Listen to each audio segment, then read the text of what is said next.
السلام علیکم ورحمۃ اللہ وبرکاتہ۔ میں انشاءاللہ اس ویڈیو کے اندر رمضان المبارک کے اندر 4 اہم چیزیں لے کر آیا ہوں جو ہم سب کو کرنے ہیں، اور انشاءاللہ جو یہ 4 عمل کرے گا تو انشاءاللہ بہت بڑا اس کو نفع ہوگا، بہت بڑا اس کو ثواب ملے گا انشاءاللہ۔ دعا کریں کہ اللہ تبارک و تعالی صحیح کہنے کی اور ہم سب کو توفیق عمل کرنے کی توفیق عطا فرمائے۔ دیکھیے، رمضان مبارک کا مہینہ قریب آنے والا ہے ہمارے سامنے، اور بہت مبارک مہینہ ہے۔ میں نے پچھلی ویڈیو کے اندر ہی بتایا تھا کہ رمضان مبارک کا جو مطلب نکل کے آتا ہے وہ جلانے کے نکل کے آتا ہے، کہ اگر ہم صحیح طریقے سے عبادت کریں گے، صحیح طریقے سے ہم روزہ رکھیں گے تو ہمیں کیا ہوگا کہ ہمارے گناہ کو اللہ رب العزت جلاتے رہیں گے۔ یہ رمضان مبارک کا اتنا بابرکت مہینہ ہے، اور اس کی خاص یہ بھی ہے اس مہینے کے اندر کہ ہم جو عبادت عام دنوں میں کرتے ہیں اس کا ثواب کتنا ملتا ہے، اور ہم وہی عبادت اگر ہم رمضان کے اندر کریں تو اللہ تبارک و تعالی اس مہینے کی برکت سے ثواب میں اضافہ فرما دیتے ہیں۔ مثال کے طور پر ہم عام دنوں میں اگر ایک نفل ادا کریں گے تو ہمیں ایک نفل کا ثواب دیا جائے گا، لیکن اگر ہم رمضان مبارک کے اندر ایک نفل ادا کریں گے تو ہمیں یہ نفل کا ثواب فرضوں کے برابر دیا جائے گا۔ اگر ہم رمضان مبارک کے اندر ایک فرض ادا کریں گے تو اللہ تبارک و تعالی ایک فرض کا ثواب 70 فرضوں کے برابر کر دیتا ہے۔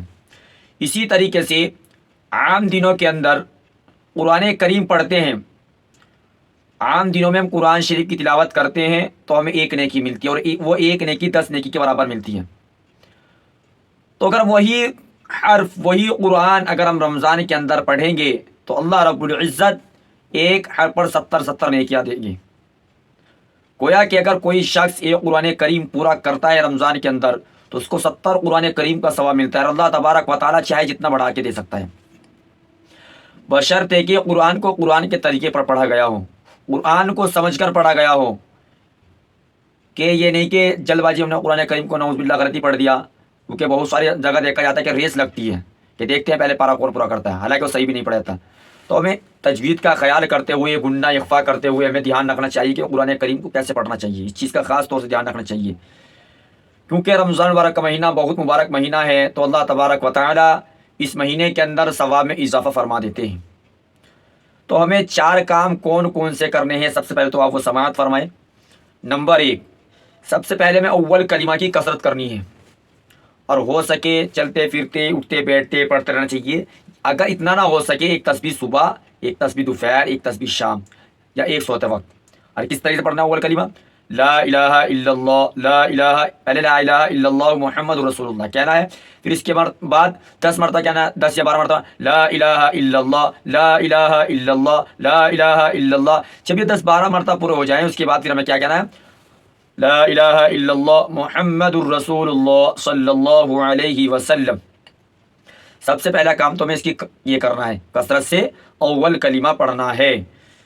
نمبر 2، قرآن کریم کی کثرت سے میں تلاوت کرنی۔ میں نے بھی بتایا کہ رمضان مبارک کے اندر ہر عبادت کا ثواب بڑھا دیا جاتا ہے، یعنی کہ اگر ہم قرآن کریم کو صحیح طریقے سے اگر ہم نے ایک قرآن کریم بھی مکمل کر لیا تجوید کے ساتھ تو انشاءاللہ اللہ تبارک و تعالیٰ کی ذات سے امید ہے کہ ہمیں بہت بڑا ثواب ملے گا انشاءاللہ۔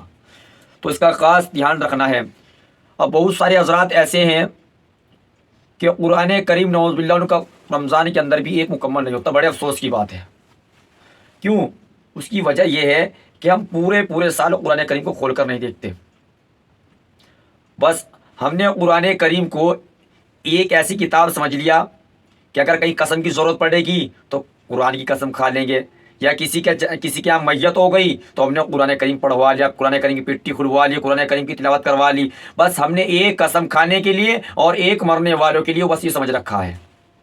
تو ایسا نہ کرنا چاہیے، ہم چاہے تھوڑا پڑھے چاہے زیادہ پڑھے، ہمیں روزانہ قرآن کریم کھلنا چاہیے۔ ہم یہ نہیں کہتے کہ آپ روزانہ ایک پارہ پڑھیں، آپ سے ہو سکے تو روزانہ ایک پارے کی تلاوت کر لے، اچھی بات ہے۔ اگر ایک پارے کا وقت نہیں ملتا تو آدھا پارہ پڑھ لے، اگر آدھا پارہ پڑھنے کا ٹائم ملتا تو ایک پاؤ پڑھ لے، اگر ایک پاؤ کا بھی ٹائم نہ کم از کم 1 یا 2 رکوع کی تلاوت ضرور کرا کریں، روزانہ کرا کریں۔ قرآن سے اپنا تعلق مضبوط کریں، کیونکہ اگر آپ قرآن کریم سے تعلق کو مضبوط کرو گے تو آپ کی دنیا تو سنور ہی جائے گی، ساتھ ساتھ آپ کی آخرت بھی سنور جائے گی۔ ورنہ اگر قرآن کریم پڑھ کے بھول گئے تو پھر اس کا عذاب بھی بڑا خطرناک ہے، اللہ بچاوے ہمیں اس عذاب سے۔ تو اسی لیے قرآن کریم کو ہمیں روز پڑھنا ہے۔ اگر ہم روزانہ قرآن کریم کی تلاوت کریں گے تو ہماری اسپرٹ بڑھے گی، ہمارا قرآن پڑھنے میں اور دل لگے گا۔ آپ پھر رمضان کا جب مہینہ آئے گا تو انشاءاللہ اللہ کی ذات سے امید ہے کہ آپ 1 یا 2 3 قرآن کریم آرام سے کرو۔ کیونکہ آپ قرآن کریم کے پڑھنے کے عادی ہو چکے ہو۔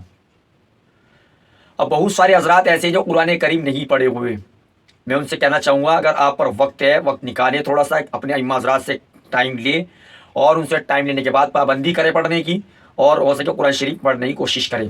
لیکن جو حضرات نہیں پڑھے ہوئے ان کے لیے ایک بہت اچھا خاص طریقے سے نسخہ لے کر آیا ہوں، یعنی کہ عمل لے کر آیا ہوں ساتھ ساتھ، کہ اگر آپ قرآن کریم نہیں پڑھے ہوئے ہیں، آپ کے گھر میں کوئی قرآن شریف پڑھا ہوا ہے تو آپ ان کا بیٹھ کر سنیں، کیونکہ جتنا پڑھنے والے کو ثواب مل رہا اتنا آپ کو سننے والے کو بھی ثواب ملے گا۔ اگر آپ اتنا نہیں کر سکتے تو کم از کم آپ سورہ اخلاص کی تسبیح 1 صبح 1 شام 1 دوپہر یہ پڑھ لیا کرے گا تو انشاءاللہ آپ کو بھی کئی قرآن کریم کا ثواب مل جائے گا۔ سورہ اخلاص یعنی کہ قل هو اللہ احد، اگر آپ یہ 3 مرتبہ سورہ اخلاص پڑھیں گے، قل هو اللہ احد اللہ الصمد لم یلد ولم یولد ولم یکن له کفوا احد، اگر آپ نے یہ سورت 3 مرتبہ پڑھیں گے تو 1 قرآن کریم کا آپ کو ثواب دیا جائے گا۔ جو نہیں پڑھے ہوئے ان کے لیے بتا رہا ہوں میں، تو آپ کو چاہیے کہ کثرت کے ساتھ پھر اس کا ورد ضرور کریں سورہ اخلاص کا۔ نمبر 3، استغفار کی کثرت کریں۔ استغفار کے معنی آتا ہے اللہ سے معافی مانگنا، تو اس کی بھی آپ 1 صبح 1 شام 1 دوپہر اس کی ضرور استغفار کی تسبیح ضرور پڑھا کریں، کیونکہ کوئی بندے سے اگر گناہ ہو جائے وہ ندامت ہو کر اللہ سے معافی مانگتا ہے، اللہ سے توبہ کرتا ہے، اللہ اسے معاف کر دیتا ہے۔ تو اسی لیے ہم نہ جانے دن میں پتہ نہیں کتنے گناہ کرتے ہیں، کہیں جھوٹ بول کر، کہیں غیبتیں کر کر، کہیں پتہ نہیں کیا کیا گناہ کرتے ہیں، تو اسی لیے ہمیں چاہیے کہ ہم استغفار کا خاص اہتمام کریں تاکہ اللہ تبارک و تعالیٰ استغفار کی برکت سے ہماری مغفرت کر سکیں۔ نمبر 4، ہمیں دعا کا اہتمام کرنا ہے، کیونکہ دعا عبادت کا مغز ہے۔ ہمیں دعا پوری امت کے لیے کرنی ہے، اور اپنے ملک کے امن چین کے لیے کرنی ہے، اور تمام بیماروں کے لیے کرنی ہے، جو بے نکاح لڑکیاں بیٹھی ہیں ان کے لیے دعا کرنی ہے، جو بزرگ بیمار ہیں ان تمام تر بیماروں کے لیے کرنی ہے، بے نمازی کے لیے کرنی ہے، اور جو شراب جیسے عائب میں مبتلا ہے ان کے لیے دعا کرنی ہے۔ تو دعا کا خاص اہتمام کرنا ہے۔ تو میں نے بتایا کہ نفل کا ثواب شروع میں بتایا تھا میں نے ویڈیو کے کہ نفل کا ثواب فرض کے برابر ملتا ہے، تو میں سبھی حضرات سے کہنا چاہوں گا کہ تہجد کا بھی اہتمام کرے، اشراق کا بھی اہتمام کرے، چاشت کا بھی اہتمام کرے، اوابین کا بھی اہتمام کرے، تاکہ جو ہمارا رمضان ہے وہ رمضان رہے، وہ فالتو وقت میں نہ گزرے۔ رمضان کو ہمیں رمضان کے طریقے پر گزارنا ہے۔ رمضان کو ہم ایک ایسا مہینہ نہ بنائے کہ جس سے ہمارے پکڑ کا ذریعہ بن جائے۔ ہم نے رمضان کو ایک سیزن کا مہینہ بنا لیا، حالانکہ ایک سیزن ہمارا جو نیکیوں کا سیزن ہے، اور ہم نے اس کو کاروباری لائن کا سیزن بنا لیا، تو ایسا نہ کرنا چاہیے۔ مثال کے طور پر امرود کا ریٹ اگر مارکیٹ سے دیکھا جائے 40 روپے ہے، اور اگر کوئی یہ سمجھ کر یہاں اس نیت سے بیچ رہا کہ رمضان کا مہینہ لوگ خریدیں گے ضرور، اور لا کے یہاں 150 بیچ دیا، حالانکہ اس کا مال ہے سب کچھ ہے، لیکن انہیں اتنا بڑھا دیا کہ آدھے سے بھی زیادہ بڑھا دیا انہوں نے، یہ غلطی کی انہوں نے۔ کل قیامت کے دن تجارتوں سے حساب و کتاب ہوگا، تو اس لیے کہوں گا میں اللہ سے ڈر کر آپ تجارت کریں، آپ ضرور کمائیں، حلال رزق کمائیں، کوئی منع نہیں کر رہا ہے آپ کو، لیکن ہر چیز کا ریٹ بڑھا کر آپ تجارت کر رہی، یہ شریعت اس کی اجازت نہیں دیتی۔ اب ایک درجی ہے، اس کا ریٹ چل رہا ہے جناب علی 500 روپے، لیکن رمضان کے ان مہینے میں کر دیا 1000 روپے۔ کل قیامت میں پوچھو گی کہ آپ نے 500 روپے زیادہ کیوں لیے، فالتو کس وجہ سے لیے آپ نے؟ تو اسی لیے میرا بھائیو، اللہ کا ڈر، اللہ کا خوف اپنے دلوں کے اندر بٹھائیں، ورنہ میرے بھائیو بہت بڑی پکڑ کا ذریعہ بن سکتے ہیں، اور اللہ کا عذاب برحق ہے، سچ ہے۔ تو اسی لیے اگر تجارت کر رہے ہیں، اپنی تجارت کو بلکہ رمضان کے مہینے میں ہلکا کر لیں، کیونکہ عبادات میں اس وقت کو زیادہ سے زیادہ لگائیں، مساجد کے اندر ٹائم زیادہ سے زیادہ لگائیں، تراویح کا پورا مہینہ اہتمام کریں، اور روزہ رکھنے کی پوری میں کوشش کرنی ہے۔ روزہ چھوڑنا نہیں ہے، روزہ اور تراویح ہمیں چھوڑنی نہیں ہے، یہ عمل ضرور کرنے ہیں ہمیں۔ باقی جو میں نے 4 عمل جو آپ کو بتائے ہیں، تو یہ کرنے کی کوشش ضرور کریں۔